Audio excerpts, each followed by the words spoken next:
Hi friends, ഇന്ന് നമുക്ക് നല്ല വറുത്തരച്ച മട്ടൻ കറി എങ്ങനെ ഉണ്ടാക്കാമെന്ന് നോക്കാം. അതിനായിട്ട് ആദ്യം മട്ടൻ വേവിച്ച് വെക്കണം. മഞ്ഞൾ ഉപ്പിട്ടിട്ട് ഫസ്റ്റ് ചെയ്യേണ്ടത് നമ്മൾ വെളിച്ചെണ്ണയിൽ നാളികേരം വറുത്തെടുക്കുക എന്നാണ്. അതിനുവേണ്ടി പെരുംജീരകം ഇട്ടു, ചുവന്നുള്ളി ഇട്ട് നാളികേരം ഇട്ടിട്ട് നന്നായിട്ട് ബ്രൗൺ കളർ ആവുന്നത് വരെ നാളികേരം മൊരിയിച്ചെടുക്കുക. മൊരിഞ്ഞ് വരുമ്പോൾ കുറച്ച് ഒരു 3-4 വേപ്പില കൂടി ഇടുക. പിന്നെ അതോടെ നമ്മൾ മാറ്റി വയ്ക്കുക. എന്നിട്ട് അടുത്തൊരു പാനിൽ കുറച്ച് വെളിച്ചെണ്ണ ഒഴിച്ച് ജിഞ്ചർ ഗാർലിക് പേസ്റ്റും സബോളയും വേപ്പിലയും കൂടിയിട്ട് വഴറ്റുക. നന്നായി വഴന്ന് വരുമ്പോൾ കുറച്ച് ടൊമാറ്റോ കൂടി ആഡ് ചെയ്യുക. ടൊമാറ്റോ നന്നായിട്ട് വെന്തുടഞ്ഞ് വരുന്നത് വരെ വഴറ്റിയെടുക്കുക.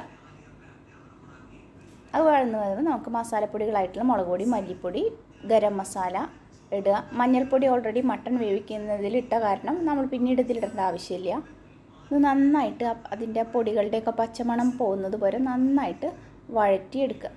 വഴന്ന് വന്നതിന് ശേഷം മട്ടൻ വേവിച്ച വെള്ളത്തോടു കൂടി മട്ടനായിരിക്കും ആഡ് ചെയ്യുക.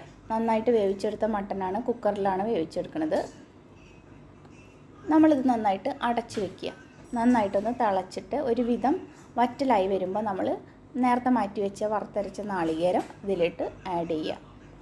ആവശ്യത്തിന് വെള്ളം ചേർത്തിട്ട് ഒന്നുകൂടി നന്നായിട്ട് ഇളക്കിയിട്ട് നമ്മളത് മൂടി വയ്ക്കുക. ഉപ്പൊക്കെ പാകമാണെന്ന് ഈ സമയത്ത് നമുക്ക് നോക്കാം.